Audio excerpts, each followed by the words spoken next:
Amigos, we are here at Hido in Long Island City for some authentic Peruvian cuisine. And if you know, you know.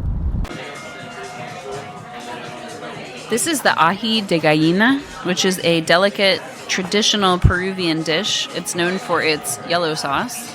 And you can see here it's also presented with purple potatoes. Look at this color scheme. This place is known for its presentation. And it's got these little itty bitty quail eggs, hard boiled.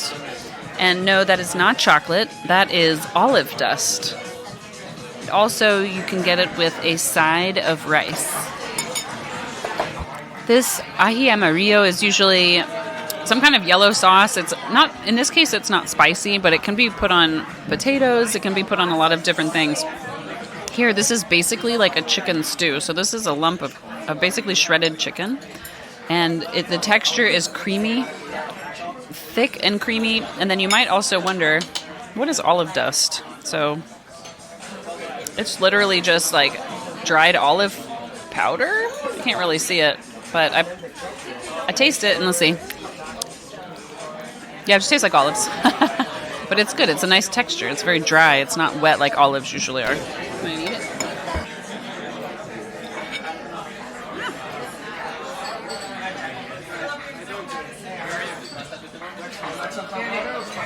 That is so good.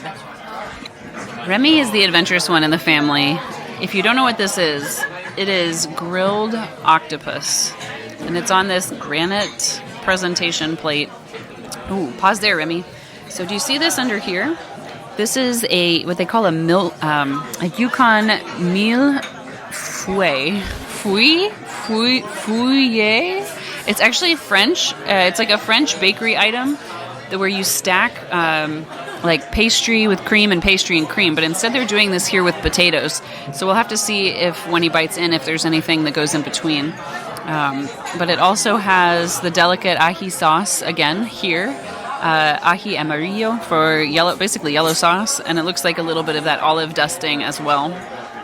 But feuille, which means 1,000 layers. Let me see some of those layers. That's a lot of layers. Yeah, that's fine, thank you. Oh yeah, it's like falling apart. Yeah. But the question is, well, how does it taste?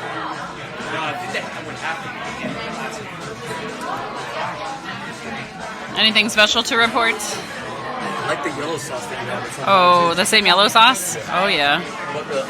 But the octopus. Now I gotta see this.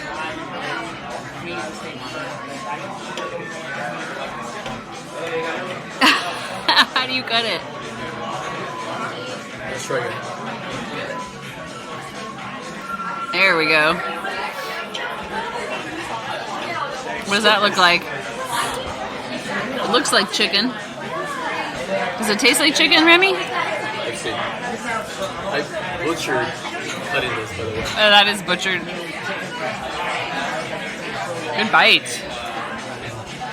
And finally, we have the grilled corn causa, which has a purple potato puree underneath. It's like a pillow.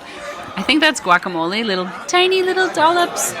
With the corn, it has shiitake mushrooms. It has cucumber, scallion, cilantro, sesame. And what I want to know is, Remy, are you going to eat those pansy flowers? Check out the purple.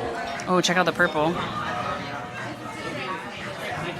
Look at that color. It's so amazing. I can. It's so amazing to just think about the vibrant colors that you can eat. Oh, there we go. So you take that first bite. So Long Island City, it's not that far away. If you live in Manhattan, you basically get on at Grand Central.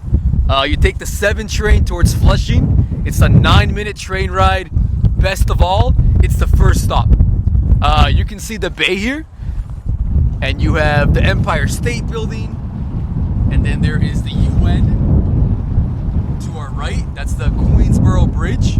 So Long Island City, while you are on Long Island, it's much closer than you think. Now here we have what is proclaimed to be the best Chinese roasted meats restaurant. This one is the Ming Wong restaurant, and here are some duck. Here's some everything else. And this restaurant, grade pending. But amigos, while you're in New York City, you have to be adventurous and you have to give it a try. Ooh, Ming Wong style 2 lobsters. That looks really good.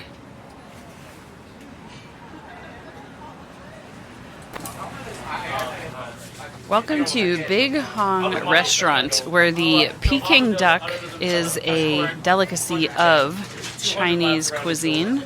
And they just sit there hanging in the window for hours and dripping all of their delicious juices. Ooh, that is a whole duck. Ooh. The next stop on our list here at Mott Street is Wok Wok Southeast Asian Kitchen.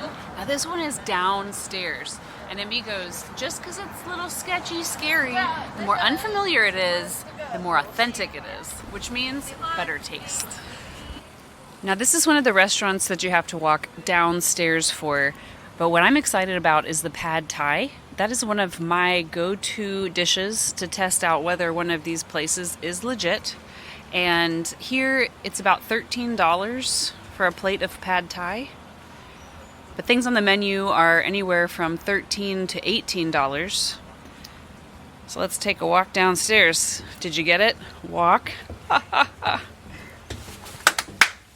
But if you're not in the mood for Chinese food, Canal Street is also home to Little Italy. So we're talking the best meatballs, pizza on the planet. So we're actually waiting for our reservation right now. We're gonna eat at Shanghai 21, which if you know, you know.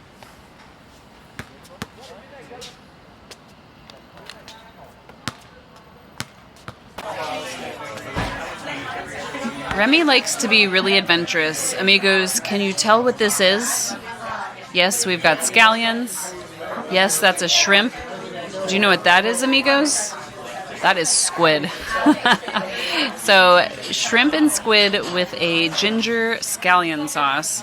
The sauce looks amazing. I'm not so sure about that squid, but I'll take the starch of that rice over there. I can't wait to see him take a bite of this. What do you think, amigos? Thumbs up, thumbs down?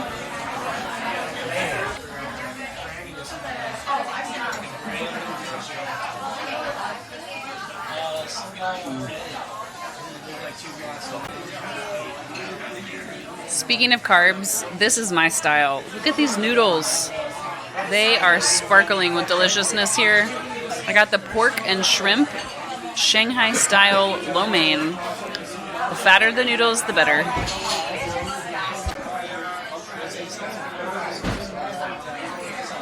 See, this is my style in seafood, shrimp. Oh yeah. Oh, little noodle.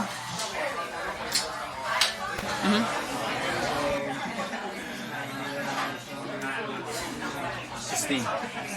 You gotta try this. Are you asking me or are you telling me? No. Ah.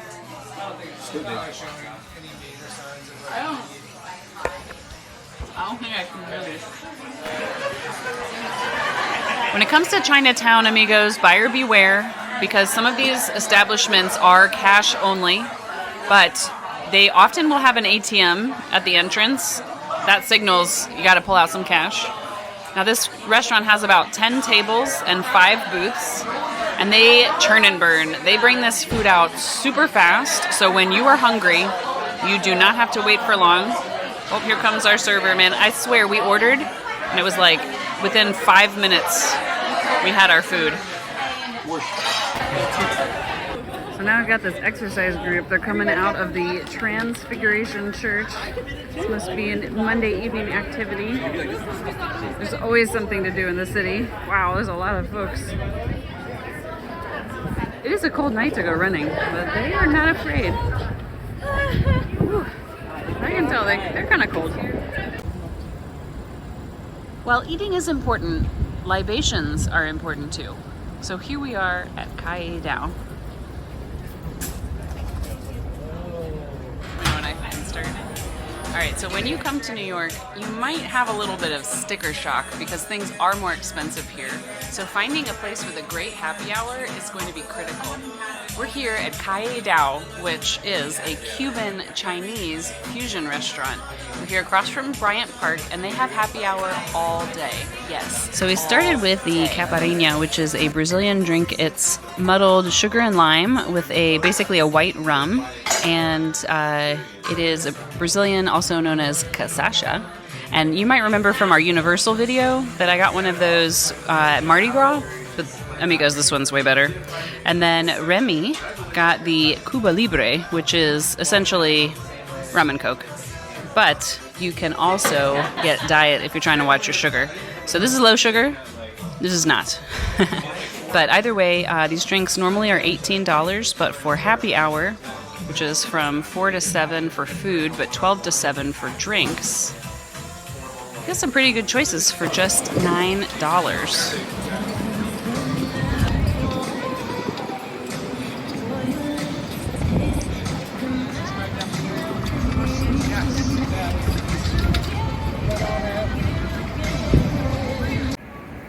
Amigos, we are here on the corner of 38th Street and Madison Avenue at Serafina for some authentic Italian food. Finding the right atmosphere is so important, and here you get complimentary bread and olive oil. Remy's bypassing the plate today. But also, just the vibes inside of the restaurant are so important. And if you look, the colors here are spectacular. Everything here has like yellow and blue, really comfortable seats, cushions. They take reservations, but they also take walk-ins. And you get a view of the busy city streets here on Madison Avenue. And the restaurant's pretty big in size. You know, some restaurants in New York are a little bit smaller because they don't have a lot of space. But this one is very modern, very cozy. A lot of good options for seats. Perfect, thank you. All right, you guys saw the sprinkling of some Parmesan cheese on my dish, which is a spaghetti au limon, which is a lemon-flavored cream sauce on spaghetti pasta. Of course, al dente, according to the Italians, because that's where we're at. With a little bit of grilled chicken on top. Can't wait to dig into this. So let's see if we can make this work.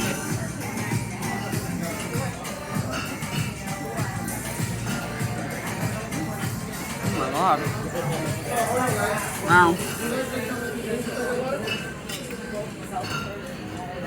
That lemon flavor, it really packs a punch in a very refreshing way. It really lightens the cream sauce.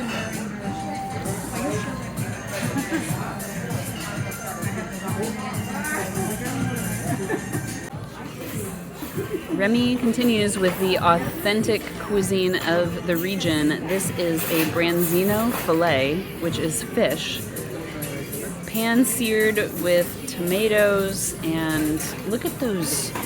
Look at the size of these asparagus. Like, that's my finger. That's the biggest asparagus I think I've ever seen. I think my mouth is watering just looking at this sauce. And of course, you gotta have some kind of starch. So we've got these potatoes. They look like fingerling potatoes. They have been maybe oven roasted, and he's got that awesome Parmesan just sprinkling over everything. Perfect.